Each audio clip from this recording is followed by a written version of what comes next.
ৰাজ্যিক বিশ্ববিদ্যালয়ৰ আধাৰশিলা স্থাপন হ'ল প্ৰযুক্তিৰ ওপৰত এই বিশ্ববিদ্যালয়খন স্থাপন হ'ব 8 বিঘা মাটি আৰু দুটা পৰ্যায়ত 500 কোটি টকাতকৈ 1000 কোটি টকা 10,000 ছাত্ৰ ছাত্ৰীয়ে ইয়াক পঢ়িব পাৰিব 3 বছৰৰ ভিতৰত আমি প্ৰথম পৰ্যায় সমাপ্ত কৰিম পৰৱৰ্তী সময়ত গহপুৰত ৰেল আৰু মটৰ গাড়ীৰে সংযোগী ব্ৰহ্মপুত্ৰৰ টানেল নিৰ্মাণৰো প্ৰস্তাৱ ভাৰত চৰকাৰৰ ওচৰত সক্ৰিয়ভাৱে বিবেচিত হৈ আছে মই বিশ্বাস কৰোঁ যে খুব সোনকালে তাৰো এটা সুন্দৰ ফলাফল আমি পাম Sir, in her 2-day visit, the finance minister also inaugurated the projects in the Guwahati and visit the.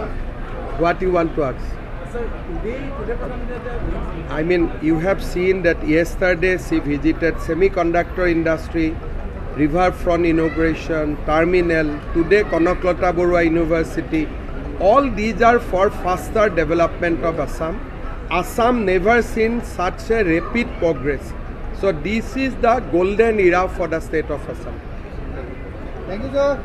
যিকোনো খবৰৰ বাবে যোগাযোগ কৰক 7099017330 লগতে 7099017110 নম্বৰত